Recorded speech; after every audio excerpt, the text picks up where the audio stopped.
This video has been funded in part by the Guild via Patreon. Check out the links in the description or at the end of this video for more details. Game provided by Koei Tecmo America.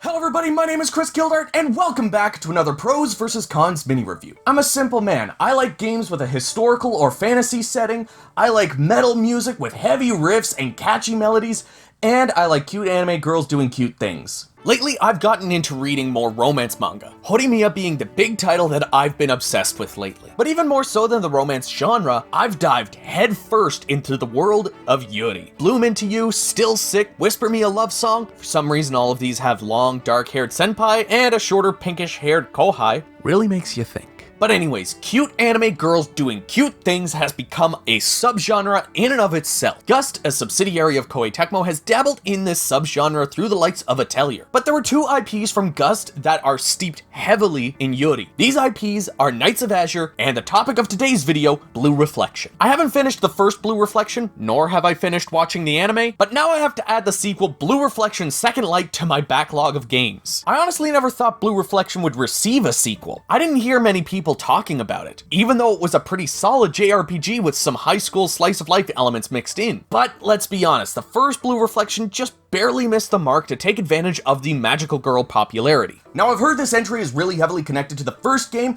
as well as the anime, so I'm really curious to see how Going In Blind will be. But before we get into that, don't forget to give this video a like, comment with your thoughts below, and of course subscribe if you haven't already. No more delays, it's time to find out if Blue Reflection Second Light is all that good. Ready, set, Pros. Alright, let's start with one of my favorite topics, the graphics. The game doesn't polish too much when it comes to textures and polygons. They're improved ever so slightly from the first game, but where you'll see the most improvement is in the animations. The facial animations are a whole lot more expressive. There is so much emotion that they can convey. One of the main characters, Rena, who is also my favorite character so far, makes this sassy face very frequently, and oh my god, it is 100% a mood. Some of the other girls will make that face, but Rena owns it. Beyond the way the characters are animated, their designs are really cool. Like, their basic looks in their school uniforms aren't anything spectacular, but they seem to fit the characters really well. Where the designs really flourish is in the magical girl outfits. Unlike the first game, the outfits this time around are more varied. In the first game, you only had 3 characters who all had relatively similar outfits for their reflector forms. This time around, it's like they come in sets. The 3 girls you start off with, Aorena and Kokoro, all have a similar theme to their design with the tartan. But when you unlock the 4th character, she has a different theme to her outfit. I really like this because it makes me want to see the reflector forms that much more, which is another thing. In combat, you're not always in the reflector forms, so this helps to keep the visuals a bit more fresh than in the first game. Speaking of combat, this game is a lot more intricate than the first. The previous game played a lot like your usual turn-based JRPG. There's a timeline that helps you know who's going next, but combat would freeze when you're going through your menus. It feels very much like Dragon Quest or classic Final Fantasies. In Second Light, we get a bit of a mixture of Ryza and the first Blue Reflection system. Now enemies and allies can make moves in real time as they're traveling down the timeline. In the game, this is represented by your character's ether, which is used to make moves like attacking or spells. As you take actions, your character will shift gears. This is represented by the number next to your character's icon in battle. Each gear represents another 1000 ether that you can recover before taking another action. Once a character reaches 1000 ether, they are then able to take an action. Though if you're at a higher gear, you can wait until that character has recovered more ether to use actions that have a higher cost. If you find you need to attack when a character has, say, 1200 ether, and the action only costs 1000, you won't be forced to recover from 0 again. If you hit 2000 ether, then use an action that costs 1000 ether, you'll then be able to use yet another attack that costs 1000 and make 2 actions during your turn. It's the same thing when you hit 3000. You can potentially get 3 moves in that cost 1000 each, or 2 that cost 1500. As well, when your character reaches the 3rd gear, that's when they will transform into their reflector form. At each gear, more actions become available too. The combat system is really fun. There's even an option to have your 2 other characters be controlled automatically or manually, leading to more strategy on how you want to take on each battle. One thing that you might also want to know is that in the first Blue Reflection, after every battle, your character's HP and MP would be fully restored, making some battles drag on in order to make up for this mechanic. But it never provided any sense of emergency when you'd finish a fight low on health. In Second Light, you do not heal after every every battle. In fact, there are spells and items that you can use during and outside of battle to heal you. This is yet another reason why Rena is one of my favorite characters, because she's not only a hard hitter, but also has healing abilities. I'm currently playing on normal, though there's no trophies that require a specific difficulty level playthrough. I did find I had to run back to the school a few times in order to fully heal when I was grinding because I had run out of healing items, and the enemies were dealing more damage than Rena would be able to heal. The school I mentioned earlier acts as your hub world where most of the story and character interactions happen. Here you can explore and find items, talk to your friends, go on dates, change outfits, and do some crafting. Something I'll mention with the outfits is that if you complete the demo before you start up this game on PS4 or Switch, you'll get a bunny headband, which you would think would be the usual,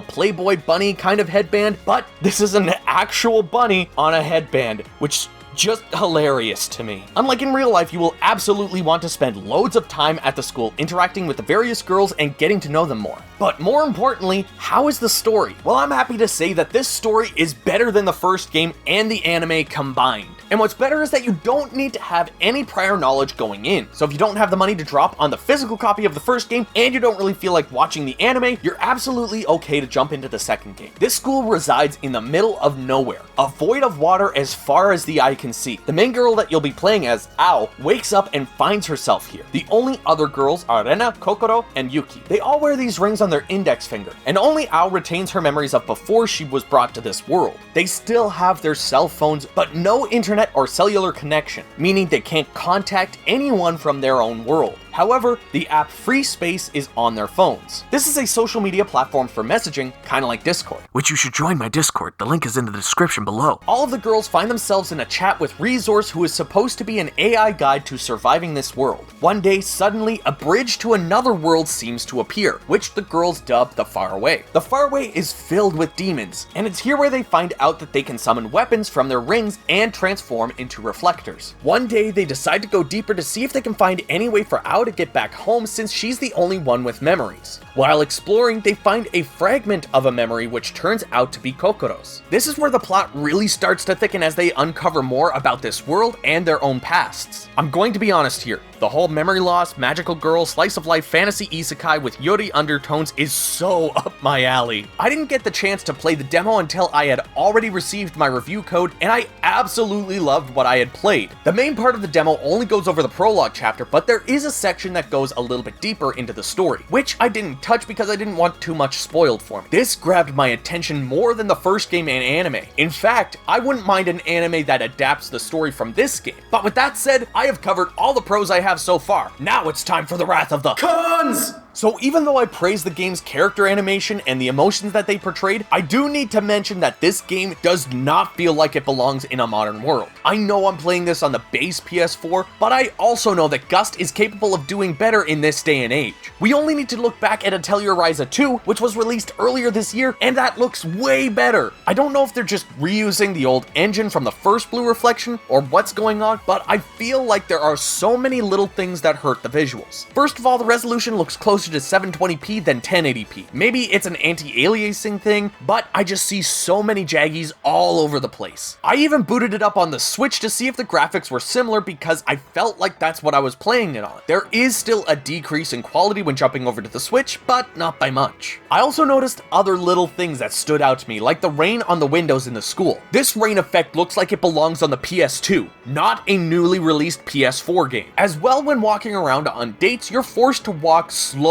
with your partner. I've noticed that the NPC's walking animation becomes jittery at certain points. But more so than that, why are we forced to walk like this? We could easily walk like we normally would, and the NPC could just follow us rather than experiencing this jank. There is one thing that bothered me about battles, and this is even on normal, which is the highest difficulty you have starting out. Most battles don't last long enough for you to transform into your reflector form. Like I said earlier, in order to do this, your character must reach the 3rd gear. I haven't had a random battle last long enough for a single character to reach the 3rd, and when I've fought against bosses, I've only been able to have 1 or 2 characters transform. I wish this was an option for the character once they've hit the 2nd gear and it costs the full 2000 ether. That way you have more of an opportunity to transform during random battles, but you'll also need to decide whether it's worth having your character wait to hit 2000 ether, or if you'll avoid taking more damage just by doing 1000 ether attacks and killing the enemy quickly. I just want to see the pretty transformations and the character designs. Is that too much to ask? In the end, Blue Reflection's Second Light really surprised me. Though I enjoyed my time with the first game, it didn't really blow me out of the water. And when I tried to sit down and watch the anime, I didn't really find anything too special. Neither the first game or the anime was bad by any means, but I just don't think they hit the highs of other IPs. With Second Light, the Blue Reflection series has hit a high that I want to keep riding until the end. And that's why I give Blue Reflection's Second Light a thumbs up. The story is incredibly gripping and interesting. The characters are so well written and their interactions are so well done that I really want to spend more time with them. Though I had my complaints about certain aspects of the visuals, overall it doesn't look ugly. There are some improvements that could be made, but I'm only playing it on a base PS4. There are more powerful machines that I could play this game on if I had them, which could lead to better visuals too. The combat is also a great mix of what we had from the first game and Atelier Ryza, though I would like to see more opportunities to transform. Overall, this game got my attention and isn't letting go. I took a look at the trophy list and it doesn't seem to be too involved. I'm planning to do most of what's required for the platinum anyways, so I honestly think this is going to be on my list as a game to play when I'm not working on videos. I definitely recommend you check this game out if you're a fan of anime, Yuri, JRPGs, or Gust and Koei Tecmo in general. It really was a lot of fun, and I've even been playing this while working on the video too. And now I'm gonna let Live Chris finish off this video so I can get back to playing this game. Anyways, everybody, thank you so much for watching my mini review of Blue Reflection Second Light. If you enjoyed the video, give it a like and subscribe for more. Also, comment below with your thoughts on the video as well as the game, and if you'd like to help support the channel and what I do here, you can join the Guild. Just like these awesome people that you're seeing on screen right now, you can join them at the end of every single video for just $1 a month. There's other rewards and other tiers as well, so check out the links that you see on screen, and I will see you all down in the comments.